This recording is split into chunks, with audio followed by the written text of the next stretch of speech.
Kontuak sortzen diren normalen abokatu baten gana joa behar dugu, eta hain zuzen ere abokatu bat atorki gora, baina beste kontu bat. Bai, badakizuek gure abokatua Daniel Martínez, ekin bulegoko abokatua da bera, eta gaur, alkolak legearekin nola, sartu nez esaldi batean, bukaetzia den esaldi batean.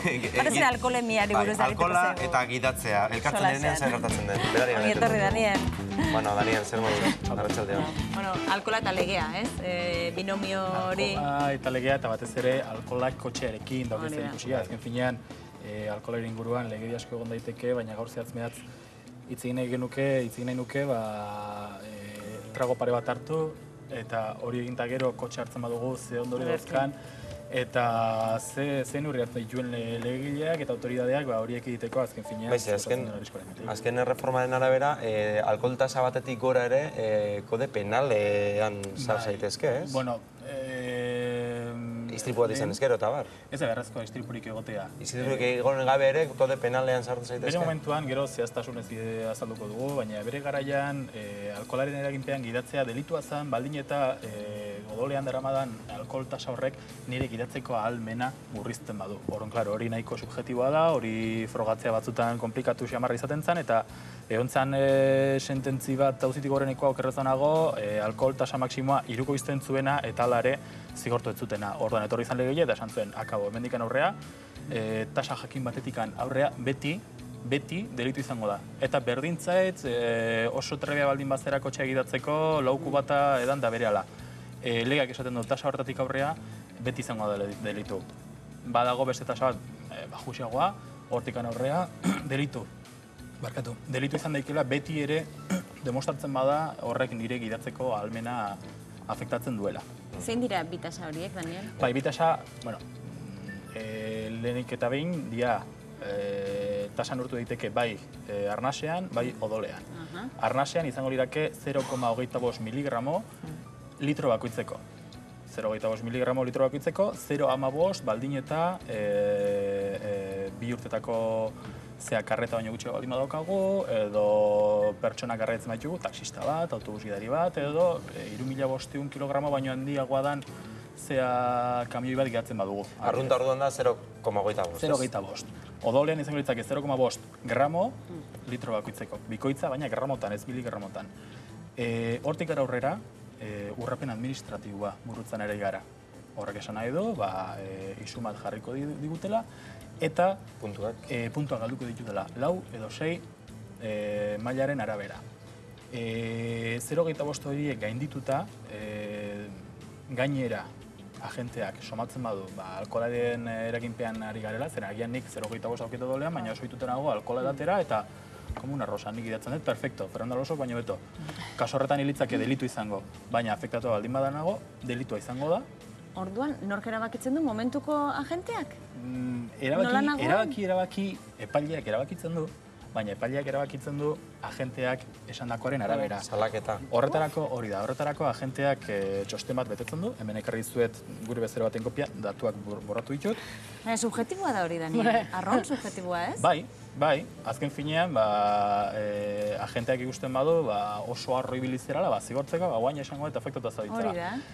Ez dugu pentsatuko beti alabiltzen diranik, baina suposatuko dugu, autoritate publikoa direlako, nolabaiteko objetibotasuna izango dutela, baina hala ere, naiz eta zurekin inongo iskamilarik ez eduki, pertsona bati iruditu dakioke nien nagoela ongi, eta ondokoari aldiz iruditu, bai? Nik edukin bezero bat esaten zitena, ertzainak esan ziten ondo nijoala orduan, bale? Perfecto, guazen espedienta ikustera, eta defentsarik egongo da. Jonginan ikustera tesa, alako tes bat betetzen du, agente bakoitzak, eta bertan ikusten da, adibidez, ea jazkera urratuta daraman, begi gorriak, alkohol atxa daukean, oreka gaizki mantentzen duen, hitz egiterakoan trabatu egiten dan, alako sintomak markatu egiten dira. Eta azkeneko kasilla da, gidatzeko gaitasuna dauke, bai edo ez, eta agenteak esango du, ez. Esaten badu, espediente hori joango da epaitegira. Agenteak esaten badu, baietz, horren ez da epaitegira joango, baina nola positibo eman dugun santzio administratiboa jarriko dute. Gero gu epaitegira joango gara, eta epaitegian suposatzen da defendatzeko aukera izango dugula, baina portzentai oso altu batean area juten gera negoziatzera. Bueno, eta guztia ez da bideokamerez adibidez grabatzen eta estatu batuetan adibidez okerrez banaiz, agenteen patrulletan eta beti daramatzat ez dakit beti, baina askotan ikusi izan dugu, bideokamera eramaten dutela eta hor ikusten dela, diot, froga bat izateko, zo bestela agentearen hitza zure hitzaren kontrakoa da, kasu honetan. Ez da grabatzen, suposatu beharko dugu esan bezala, agenteek euren lana egiten dutela objetibotasunez eta ez daukatela zurekiko inolako etxaigori. Naiz eta objetibotasunez eta naiz eta agenteak ere zintzo jokatu, behar bada izan daiteke, bueno, nik lekukoak eraman ditzake, eta gian ez nago bakarrik kotxean, eta esan daiku da, nire lagunak ikusi du, eta ni nijon oso fin. Hombre, lagunek ez duzten mozkorrak egun. Askotan laguna ni baino krego dabil. Nik kotxe hartu dut, bestea eta ez ginala kotxe etxe iritsiko. Lagunaren kotxe askotan ere. Orduan, eta gaina oso garrantzitsua da, gauza bat aipatzekoa da, zein, karo, ni gelitzen naute, alkohol tasa positibo ematen dut, en naiz kotxe gidatzeko gai. Salaketa bat ematen didate, eta esaten didate larun bata da, ostira, normalen asteburuan izaten da, eta esaten didate, datorren ostegunen epaiketa daukazu. Kotxea ezin duzu eraman. Norbait dago kotxea ardura hartuko duena? Ez, nire lagunak behar ni baino okerrago. Orduan kotxea hemen geratzen da, garabia etorriko da, depositura jungo da, eta garabia eta deposituaren gastuak noski zuk horren beharko dituzu. Horren ez eta alkohol tasa positiboa eman, gidatzen jarrai dezakezu? Hau da, 0,25 horretatik gora ematen baduzu eta ikusten baldin badu? 0,25-etik behera positibo eman duzu, baina baimenduta dago. Baina ez dago isunik eta ezer. 0,25 gora isuna dago, puntuak entzaizute, eta kotxea gidatu dezakezu? Ez. 0,25-etik gora gidatuta, debekatua dago, kotxea, bestela handik 500 metrotara, beste patroi batek geldituko zaitu. Batzutan aukeri mateizu, ibiltzeko oinez eta... Bai. Normalean agente etortzen da eta etilometro izeneko katxarra bat jartzen dizu putz egiteko eta 2 aldiz putz egin behar da 10 minutuko tartearekin. Orduan, lehenengoan putz egitezu eta zaude maksimotik pixkat gora. 26 esan dezago. 26. Eta, karo, guk ezakigu, gauza eta zaldu nina zan, alkohola daten dugunean, noek ze progresioa dauken. Alkohola daten dugunetik, nahiko progresio azkarra dauka, handiko ordu betera maksimoa jotzen dugu, gutxi gora bera, bakoitzaren konplexioaren bera, eta ordu bete pasata pixkanaka jesten ari da. Karo, guk putz egiten dugunean ez dakigu ze puntutan gauden, maksimoa jo dugun edo ez. Agian, lehenengo putz egiten dugu 0,6, bestea putz egiten dugu eta 0,8 jotzen. Hori gertatu izan da, bai. Gertatzen da. Uste badugu, maldan bera goazela eta 0,6 eman deula, 10 minutu itxin barra dago, igual tradizia dukagu agentearekin hitz egiten hasteko, edo dorana eskau baita ere, ez da? Hori izango litzake hurrengo pausua. Denbora irabazten dugu. Bigarren aldiz putz egiten dugu eta 0,27 ematen dugu oraindik. Ostras, nila ziur nau maksimoa jo dut dara. Eskuida daukat, odoleko kontrasta bat eskatzeko. Ambulategira eramango naute, odola aterako didate. Urruti baldin bada, kara, pentsal merrezu. Gertatzen dena da, ambulategin berriro positibo ematen bada, froga hori nik ordaindu beharko dudala. Ez da bainekoa, bai, hala da. Hala da, orduan, nik ez dut eskatuko odoleko. Gertatzen dena da, automatikoki egingo genukela, gauean ezakitzen bat kontrolingo dituzte, demagun 15 egiten dituztela bat etorri, bigarren aldiz putzekin, hori da irrigorrezkoa da, eta orduan jakin da, hirugarren aukera bat dagoela, eta debalde, eskatuko dut. Horri muga jartzeko, zen bestela, agente ebili behar da, kontroletikan, beti nora ezean, ez? Lanpetuta. Hori da. Zer bat horrein du behar da, froga hori? Harrapatzen hau zu, ez dakitzen bat inoiz ez zaizu hartatu niri. Merkea ez da izango, mediko izan normalean jendeak ez du probatzen. Jakien azten zaio, odoleko proba bat itiko eskubide daukezu, jakintzazu, berriro positibo bat ematen bazu, zu ordin beharko zula, orduan esten zerpendatzen. Isuna jarriko dut, gainea haupatu beharko dut, eta gainea eserratu ingo dira, osak epaitik irabileko naute, orduan konformatu ikentzea. Aukera dago eta egitea badago, baina orokorrean ez da eskatzen. Bukatzeko, Daniel, hor lehen aipatu duzu, eta zizugu bukatzen utzi, epaitegietan zuen papera negoziatzea izaten dela, zuen eginkezuna. Zer da negoziatzen duzu? Negoziatzea, oso negoziatzea. A ber, pixka eta zautuko izan dola dan gauza. Isun administratibo hutsa baldin bada, ez dago afektauta, jarriko diate 500 euroko isuna, eta lau 6 puntu galduko ditut. Baina, epaitek, alkoholak afektatzen nahuela uste badu agente horrek eta epaitegira eramaten banaute eta han kondenatzen banaute, karretak kenduko diate gutxina 8 hilabete. Deskotu. Nik onespen ematen badut, lehiak esaten du gutxinez dira 12 hilabete. Behin delitua burututa. nik onartzen badut erruduna naizela, legeak esaten dit, eskubidea daukadala, herena deskontatzeko. Orduan, 12 horiek birutuko lirake 8. Orduan, nik jakin da harrapatu nautela, nahiagoet baietza eman eta kitxo.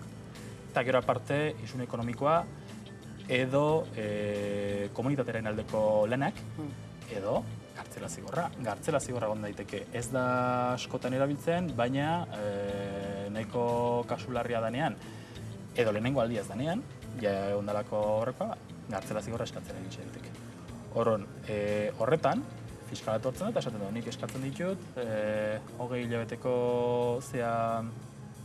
karneta galtzea, deskontuarekin gerauko litzake, oain arrazna sartu nahiz, zen kalkulua uste eta 16etan gerauko litzakela, eta ez da mairun, bueno, berdin da, gutxiagoan gerauko litzake, eta gainera eskatzen isun bat 2.500 eurotakoa. Etortzen geragu, esatea da, pertsona honek dauzken isuna jartzen da norbere gaitasun ekonomikoaren arabera. Ez da berdina BBVako zuzendari batek 500 euro pagatzea edo langabezien daun batek 500 euro pagatzea. Horron hasten gara esaten pertsona honek halako diru sarrera dauzke, nominak hartzen dugu, 2 seme alaba txikiak eta familia hartzen dugu, eta gainera hipoteka bat, eta bankuko ziurtagiriak hartzen dugu, eta gainera enpresa eren dago, eta eren ziurtagiriak hartzen dugu, eta pixkat gaizki dago esatea, baina negarre egitea da. Negoziatzea azkenean. Eta fiskalak horren esatea, otziko izut alakoan, klienteari esan, da, hau daukazu, onartzen mazu, perfecto, ez bazen onartzen, epaituko zaituzte, epaitzen bazaituzte, ja ez dago herenaren deskontua, orduan minimoa jazea izango 8 hilabete, izango da 12-takoa, urtebetekoa, minimoa.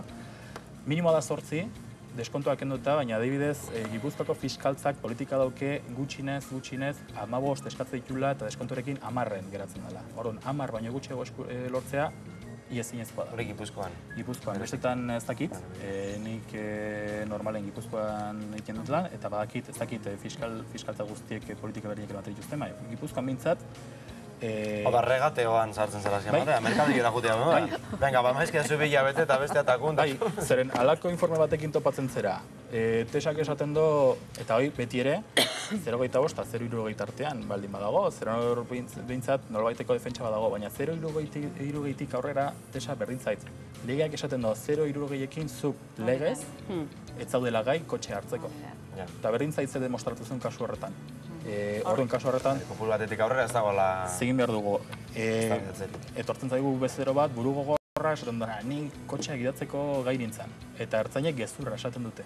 Joango gara epaiketa batetara, zuk esango zu gai zinela, 3 ertzaina etorriko dira esatea, etzinela gai, eta gainera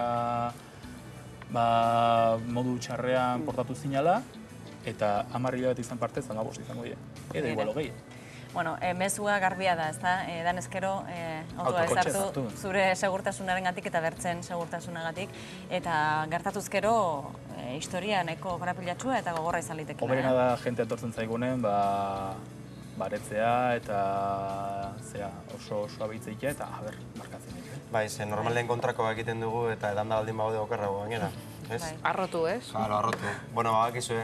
Bai, begi gorriak izan ezkero kolirio pixkat eman. Bai, hombre, baina hori oso subjektibu da, Nik 10 izin berri zein nun behin, begi gorriekin eta alkoholtanto bat ez nunean. Eta behitzen zian, da, klaro, ematen zuen, eta hain da inproba. Beti dugu aukera justifikatzeko. Zero ematen baduzu, zero zer Zuk esan zakezu, nik begi gorriak dauzke, talako gaixotasuna daukadalako, eta medikoren ziurtagiria emango dut. Begi gorriak bakarrik baldin badira, posible da, defentsa da, eta kasu horretan epaiketara joango gara eta saiatuko gara. Baina alkoholemean ez baldin mazu positiborik eman, ez dago. Eta hori da, biderik errezena. Bai hori xe. Positiborik ez ematea. Daniel Martínez, eskerrik asko, Gure abokatua, ekineko abokatua, gaur, horixe, alkohola eta gidatzea eta legea, hiru horiek aztertu ditugu, eta orain, 6